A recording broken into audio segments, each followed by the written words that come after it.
Does everybody have their questions ready to go? Yes, there we go. All right, so who's got, Catherine wants to go first.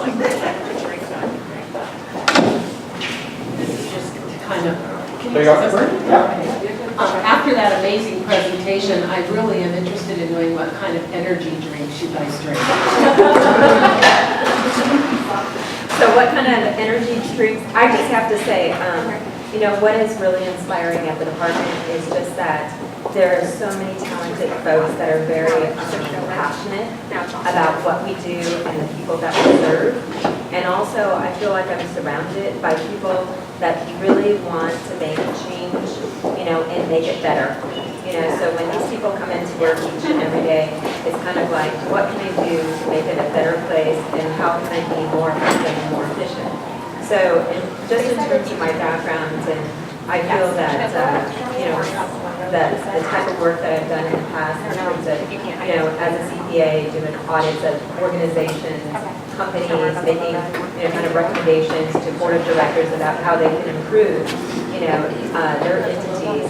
And it was a sort of a sales pitch of how can I persuade them that they need to motivate or move in a different direction. And so I've taken those skills of what I've learned, you know, just in, you know, doing compliance and financial audits and, you know, evaluations of organizations, and have transferred it, you know, into the public sector, where I've been able to kind of make change and make a difference.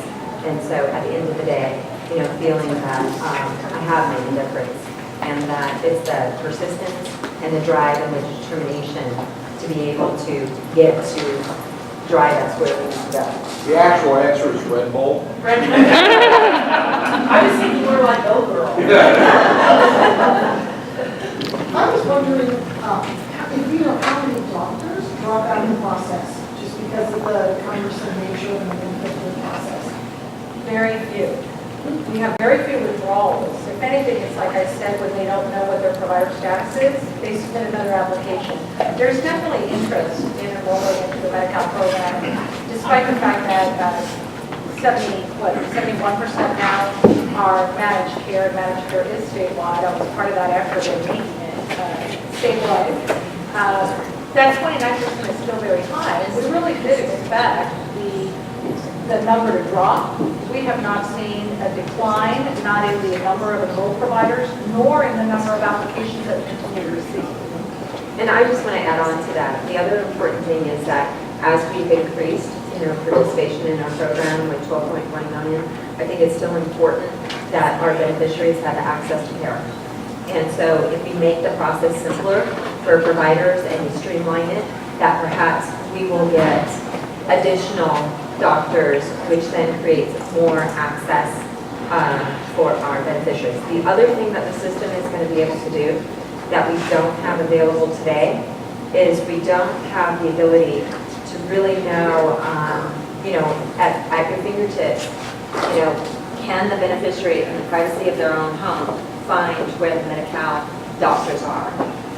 But the system is going to be able, will be able to leverage it and put it out on our website so that then they can put in their zip code and they can find out where those doctors are. Because a lot of times we get a lot of requests that are coming in and saying, hey, I need to find this specialist or this doctor that's participating in our program. So hopefully it's going to provide ease of information, not only for our doctors, but also for our providers. Hi. Thank you for the hour that you spent. I think that all of us had a couple of conversations in the break where we're all amazed at how much information you're able to cover in an hour. We all had kind of baptized in your department for a few minutes here tonight, so thank you for that. I'd like to ask you, though, to step outside of your department for a moment. Karen, I think that you alluded to some of the criticism of the churn in the local market that technology projects in the state of California have endured over the last several weeks.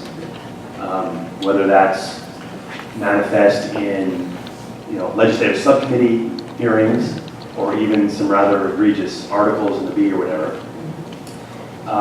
I know that you keep abreast of projects that are happening outside of your agency as well, and certainly you have relationships and peers that you communicate with on a regular basis. As you look at some of the challenge projects, despite the fact that there are so many successful ones that probably don't get as much limelight or credit as they should, as you look at some of these challenging efforts that you've seen in technology partnerships with program across the state, what are some of the red flags or the sort of indicators that you see from some of the experiences and successful effort that you've had at your department that you might identify as, well, that's part of the reason why some of these things are struggling a little bit or finding themselves into some critical light? Great. So the other thing I didn't mention that I'll mention here as a result of that question is that some of the things that we try to do is we reach out to other states, and we're also trying to find, you can't find anything very similar to California, but we know that there's other MNIS projects that are out in other states. So we engage in those other discussions with those other states about what is happening on the ground, what is their experience with a particular contractor, what are some of the pitfalls that they've had or what they've encountered. And so we have those regular dialogue, and so they meet on a, I would say, like a monthly basis, you know, so that way we can talk and share our experiences. And so the other thing that I would like to talk about why we may be successful is that we're able to look at things differently and shift and being a little bit more flexible in terms of our approach. So, for instance, you know, if something is not working and we're not achieving the performance measures that we had hoped for, we're not going to continue to do the same thing.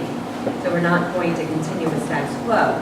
We're going to think about what can we do differently and how can we change so that we can have better successful outcomes.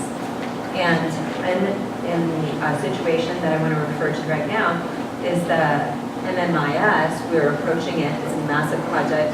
We're approaching it from a traditional kind of waterfall, you know, methodology, and we elected to change it to an agile kind of approach. And so now we'll be bringing up functionality a lot sooner rather than a lot later. But the other thing that you need to have in order to have a successful project is you really need to have a cohesive team, you know, on both sides. And so that needs to be, you know, working, and that the transparency and sharing of issues and problem solving is key to the project. But it also means that you also need to have other folks that are engaged that are helping to kind of clear the path so that staff can accomplish some of the things. And knowing when the team should be elevating things, so that way things are being highlighted sooner rather than later, and then being able for individuals like myself to be able to take the project and move it into a different direction. There was a, kind of building on Josh's question, but instead of looking abroad, looking more internal, there were 2 articles today in the Bee around DHCS. One was on Medi-Cal and how it's so paper-driven and onerous, and it's kind of hurting services in certain rural areas. And then there was another article on a certain segment of the population whose income causes them to bump up and down between Medi-Cal and health benefit exchange. And having spent too much time in the Bee myself, I wonder how does those articles pressure you into either speeding up or doing things differently in terms of how you're going to solve some of those problems that are getting unfortunate press. So I guess it'll be my turn on this one. You know, when the stories come out, they're not surprises, right? We know how we're doing. We do try to address things when we identify problems. You know, as Karen talked about, part of it is adjusting and making course adjustments as need be. So we're looking at that, and there's a variety of things. You know, as you heard Tanya talk about it, we know we've got a long time period for getting provider enrollment done, right? So it's not that we don't know that, and actually it's one of those, as things get aired, so to speak, there's attention, it's kind of a plus and minus, right? Because we have limited resources, we have limited staff, even with a $98 billion budget, we have a limited budget that's allocated in particular ways. And so sometimes attention helps create opportunities that maybe weren't there before. So it's kind of a plus minus sometimes, you know. I mean, we all want to be very proud of the work we do, and when those stories run, it doesn't necessarily make you feel proud because it comes out in a way that looks very negative. Folks are very good at portraying that sometimes. But I think the part that we come back to in terms of being very proud of the work we're doing for Californians is that we are working on identifying solutions to those problems. So we're actively working them, we're actively looking at opportunities, working with our partners that are in each of those different environments. And it's not going to happen overnight either, right? I mean, as Tanya talked about with the PAVE solution and provider enrollment, this is something we've been working on for a few years very aggressively. We've got a few more years before we're going to get that level 3 maturity. But the point is we're on that path. And so we keep doing the parts that we can do, and we do see improvements. And so as we look, you know, the other part too, I think that's really important, and whether we're in a project or just overall, it's good to take time occasionally to compare today to a year ago as opposed to a week ago. Because when you get back to a year ago, you can often see changes that are not visible in the day-to-day process. And so we've really made tremendous change, tremendous improvement. I remember when our previous director, Douglas, shared the news that certain dental benefits were coming back. And that was a huge piece. So there's always this up and down changes going back and forth, depending on budgets, depending on opportunities. So we take that, we embrace it, we own it, and we look at how we can keep driving improvements. So also about driving change, you saw the article about the Medi-Cal in provider enrollment. We've been in the news quite a bit too about the provider headaches of getting enrolled. But it's not like this is the first time we've made an effort. We've been wanting to make an effort, and even in provider in PAVE, the PAVE system, this is our third attempt at trying to build a solution. So efforts have always been attempted. There's been pitfalls because of the budget or the cost for the solution that we're putting out there is just it's not enough for what we're asking for. But even with those prior steps, that information we've taken and we've been able to continue to build on it. And now we're finally at this point with PAVE that I know there's no turning back. This is happening. So this is a work in progress. We're constantly trying to improve our processes. And this is an example that maybe the first time it's not going to work, maybe the second time it won't, but the third time it will. You just can't give up. So I just want to add on one more thing, and it's something that I haven't been able to talk about for some time, but the CNN story that was aired probably in July of 2013 was really kind of a painful experience for the Department of Healthcare Services. And, we had Department of Alcohol and Drug that just transitioned over to us. And, as we're going through the transition, we had a lot of inquiries coming into our Office of Public Affairs. And so we kind of took a step back and said, what is all these PRA requests coming in, and what are some of the commonalities that is shared among all of these different providers.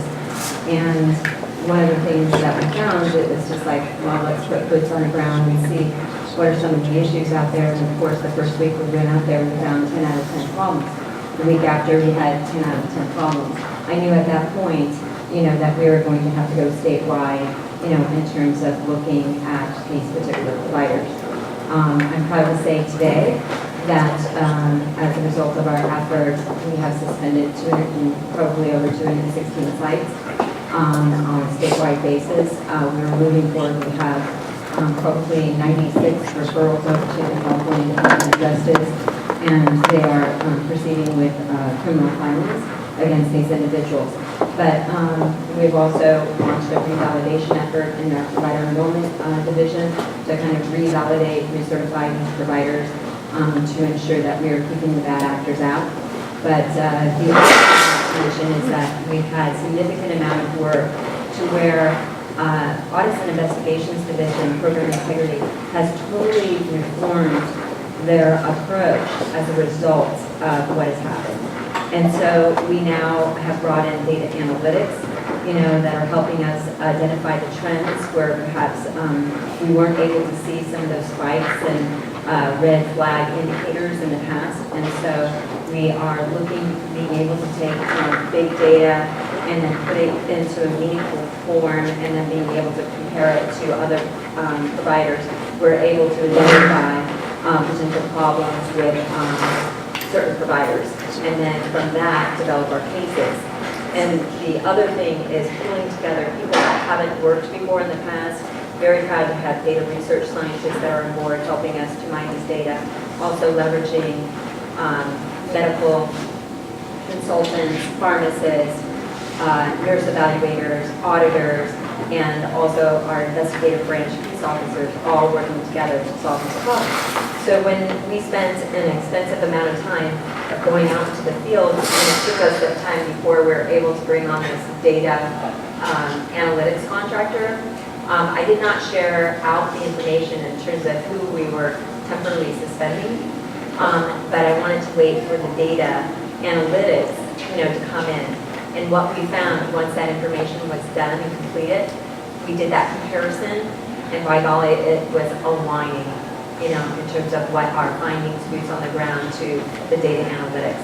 And so I think from a go-forward basis from this point on, is that we will be addressing program integrity within our program much more differently as a result of that issue. Hi, my name is Halaili and I'm with Verizon. So I came from the the private sector of the house and coming over to the private sector working with the government and now the state. And then after this presentation, I really have a different appreciation for what you do for Californians and the constituents. My question is, picture says 1,000 words, and after seeing the picture of the files and rolls of files, how is DHCS gearing up to store everything and store it securely?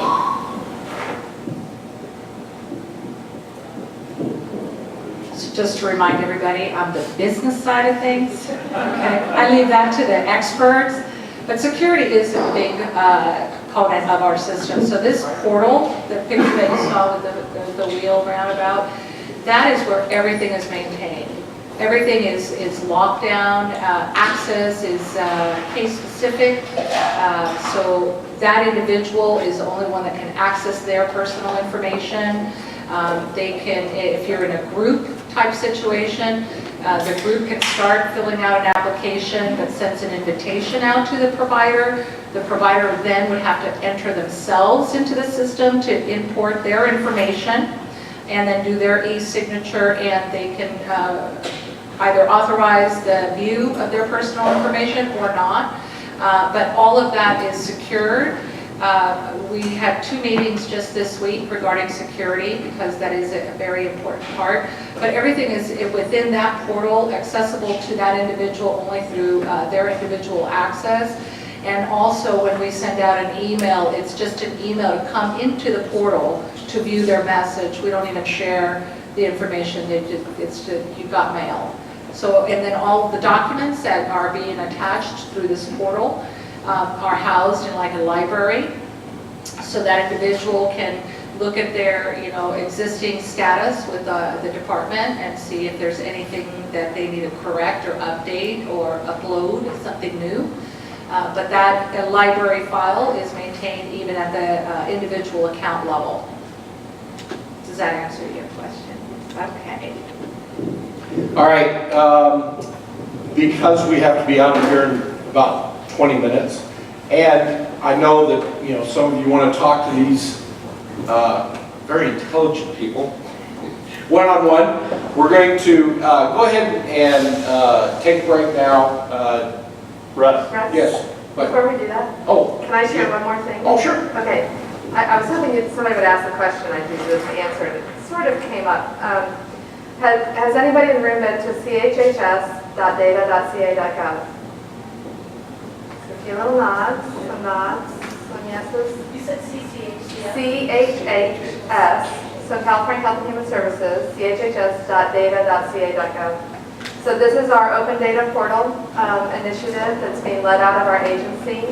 And public health led the way, also statewide health planning and development followed. We added our first 3 data sets in March, and we will be adding additional data sets. But just to echo the idea of where are the partnerships and the opportunities, one of the things that we will be looking to add is the provider information. So one of the aspects about automating this and having more real-time data and up-to-date makes us feel comfortable, that we're going to be adding that to the open data portal as well. So the opportunity for folks to leverage the API capabilities of the portal in terms of how you help make that information available for others is going to be significant. So we have a few data sets there, but there's a number of others. Public health, again, hosting a number. I heard somebody said they're working with WIC. WIC has hosted all of their vendor locations, retail locations, and folks, the app developers have developed applications. One of them is Wicket. So it's an API interface with the data that we've uploaded. And people can look and find the nearest WIC location and might they be eligible and kind of give a preview. So I just had to make sure there was a plug for chhs.data.ca.gov. More to come. One more time. Yeah. And that's one of the ways we're trying to be more transparent and partnering with folks to make information available. Okay, go ahead. All right, can I get a warm thank you